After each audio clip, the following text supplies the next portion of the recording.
Hello बच्चों, जैसे हमने थ्योरी ऑफ डिमांड का चैप्टर पढ़ा था उसी तरह से हमारा चैप्टर है theory of supply. Theory of demand में हमने कंज्यूमर के बारे में पढ़ा कि कंज्यूमर क्या चाहता है, क्या क्या चीज़ें हैं जो कंज्यूमर की डिमांड को इफेक्ट करती हैं। अब हम सप्लायर के पॉइंट ऑफ व्यू से पढ़ेंगे, दैट मीन्स प्रोड्यूसर। अभी हमने पढ़ा जो चीज़ें कंज्यूम करता है, अब हमें किसकी थ्योरी को समझना है, जो चीज़ें बनाता है।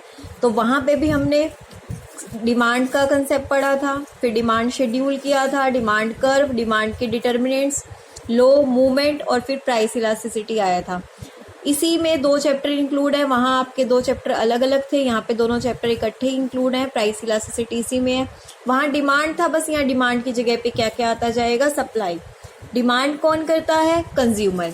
हमें क्या, अगर हम प्रोड्यूसर हैं तो हम क्या करेंगे, सप्लाई।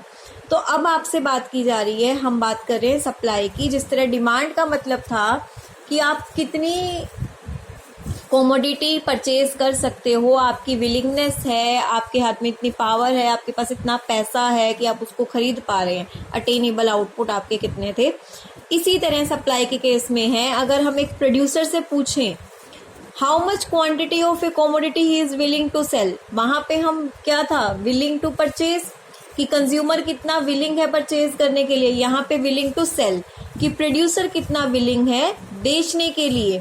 ये किस पे डिपेंड करेगा, प्राइस पे। ऑब्वियस सी बात है, क्योंकि कंज्यूमर को चाहिए सेटिस्फेक्शन, प्रोड्यूसर को क्या चाहिए, प्रॉफिट। प्रोड्यूसर को क्या चाहिए, प्रॉफिट। तो जितना ज्यादा प्राइस होगा, आप देखिए वहां पे क्या कंज्यूमर था, ठीक है। अगर प्राइस ज्यादा होता था तो वो डिमांड क्या करता था, कम। ये क्या था हमारा, लॉ ऑफ डिमांड। अगर मैं लॉ ऑफ सप्लाई की बात करूं, अगर प्राइस बढ़ेगा तो जो क्वांटिटी सप्लाई है मार्केट में बढ़ेगी। क्यों, जितना ज्यादा प्राइस होता है उस प्रोडक्ट में प्रॉफिट का मार्जिन उतना ही ज्यादा हो जाता है। अगर प्रॉफिट मार्जिन ज्यादा होगा तो ऑब्वियस सी बात है कि प्रोड्यूसर चाहेगा कि मार्केट में उसका सामान ज्यादा बिके। इसीलिए वहां पे इनवर्स रिलेशनशिप था, यहाँ पे इस चैप्टर में पॉजिटिव रिलेशनशिप है।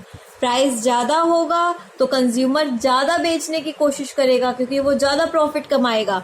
किसी कारण प्राइस कम हो गया है तो वो अभी सप्लाई रोक देगा, उस गुड्स को स्टोर कर लेगा कि जब प्राइस बढ़ेंगे मैं तो तब बेचूंगा।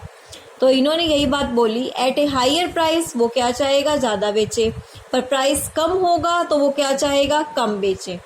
Accordingly supply of a commodity क्या है, अगर किसी को, वो एक टेबल शोइंग अमाउंट है जो हमें बताती है कि प्रोड्यूसर डिफरेंट प्राइसेस पे, जैसे वहां डिमांड में क्या था कि कंज्यूमर डिफरेंट प्राइस पे कितने पॉसिबल आउटपुट खरीदने के लिए रेडी है, कि अगर प्राइस इतना होगा तो वो इतना खरीदेगा। वो सारी टेबल शोइंग थी। यहाँ पे टेबल शोइंग क्या दिखाएगी कि डिफरेंट प्राइस पे वो कितने क्वांटिटी बेचने के लिए रेडी है। तो सप्लाई ऑफ ए कमोडिटी का मतलब क्या है, एक टेबल शोइंग है जिसमें ये बताया जाएगा कि डिफरेंट प्राइस पे वो कितनी कमोडिटी बेचने के लिए रेडी है। तो सप्लाई में तो डिफरेंट आ जाएगा, पर क्वांटिटी सप्लाइड में क्या होगा कि स्पेसिफिक प्राइस पे अभी वो कितनी क्वांटिटी सेल कर रहा है। तो सप्लाई और क्वांटिटी सप्लाइड में वही फर्क है। सप्लाई पूरा आपका शेड्यूल है जो डिफरेंट पॉसिबल आपको बताएगा प्राइस पे बेचना, पर क्वांटिटी सप्लाइड में आप एक फिक्स अमाउंट की बात करेंगे कि वो कितना बेच रहा है। इसको एक टेबल के थ्रू समझते हैं। जो ये टेबल है ये पूरा सप्लाई का टेबल है, पर अगर क्वांटिटी सप्लाइड की बात करूं तो 5 रुपए में अगर वो कुछ नहीं ले रहा, 10 रुपए में अगर वो 10 ले रहा है, यानी कि अगर 10 रुपए में वो 10 क्वांटिटी बेच रहा है, दैट इज क्वांटिटी सप्लाइड।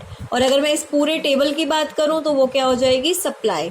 तो अब हम बात करते हैं सप्लाई शेड्यूल। जैसे वहां डिमांड शेड्यूल था, यहाँ सप्लाई शेड्यूल है। वहां पे हम डिमांड बताते थे कंज्यूमर की, यहाँ पे हम सप्लाई बताएंगे।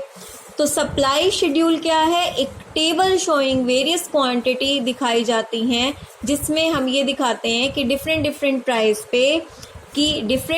प्राइस पे प्रोड्यूसर कितने अमाउंट बेचने के लिए रेडी है, क्वांटिटी। तो यहाँ भी 2 तरह का होगा, इंडिविजुअल और मार्केट। इंडिविजुअल में पहले हमने सिर्फ एक प्रोड्यूसर की बात की, तो एक प्रोड्यूसर का दिखाओगे। यहाँ ध्यान रखना, जो भी आप टेबल बनाओगे पॉजिटिव, प्राइस अगर कम होगा तो क्वांटिटी भी वो कम बेचेगा, क्योंकि वो अपना प्रॉफिट मार्जिन बढ़ाना चाहता है। मार्केट का जैसे वहां पे किया था, आपको सिर्फ एक डेफिनेशन और ये टेबल करनी है। इसमें हम लेते हैं सभी फर्म की, पहले आपने प्राइस लिया, बढ़ रहा है, 1 फर्म का लिया, 2 फर्म का लिया और प्लस करके तीनों का आ गया। क्लियर है, आपको इतना ही करना है इसमें। फिर सप्लाई कर्व में आपका क्या है, जो आपने ये टेबल बनाई है इसको डायग्रामेटिकली शो करना आपका क्या कहलाता है, सप्लाई। जो आपने सप्लाई कर्व क्या है, ग्राफिक प्रेजेंटेशन है। सप्लाई कर्व क्या है, एक ग्राफिक प्रेजेंटेशन है जिसमें क्या शो किया जाएगा, जो आपने टेबल बनाई उसको ग्राफ की फॉर्म में शो करना है। उसमें आपका डिमांड कर्व डाउनवर्ड आ रहा था, यहाँ पे आपका सप्लाई कर्व क्या जाता है, अपवर्ड जाता है, नीचे से ऊपर की तरफ जाता है। इसमें पॉजिटिव रिलेशनशिप है, उसमें नेगेटिव था। ठीक है, तो ये हमें डिफरेंट पॉजिटिव रिलेशनशिप बताता है किसमें, प्राइस और क्वांटिटी सप्लाइड में। तो कैसे बनाओगे इंडिविजुअल का, देखिए इंडिविजुअल टेबल थी भाई, अगर प्राइस 5 है तो क्वांटिटी 0। देखो यहाँ पे प्राइस, यहाँ पे क्वांटिटी। अगर प्राइस 5 है तो आप 0 क्वांटिटी, 10 पे 10, 15 पे 20 और 20 पे आप कितनी क्वांटिटी ले रहे हो, 30। जैसे ये पॉइंट आएंगे सप्लाई कर्व कहाँ जाएगा, ऊपर की तरफ। इंडिविजुअल हो गया। मार्केट में आप एक एक करके बनाओगे। पहले आपने ए फर्म का बनाया, पीछे टेबल दी हुई है, फिर आपने बी फर्म का बनाया, फिर सी फर्म का बनाया। ये थोड़ा थोड़ा क्या होता गया, हॉरिजेंटल समीशन होते होते ये शेप अपनी चेंज करता गया। तो क्लियर है। अब नेक्स्ट टॉपिक हमारा रहेगा सप्लाई के डिटर्मिनेंट्स। अभी आज आप इस चीज़ को अच्छे से पढ़े। जिसने डिमांड वाला चैप्टर कर लिया है तो ये चैप्टर तो बस रीडिंग लेते ही आपको हो जाएगा, बिल्कुल उसका अपोजिट है। आपको क्या करना है, अपनी नोटबुक में सप्लाई ये वाला यहाँ से पढ़ेंगे तो आप सारा, पर नोट्स में आप क्या लिखेंगे, meaning of supply and quantity supplied, जो यहाँ पे है।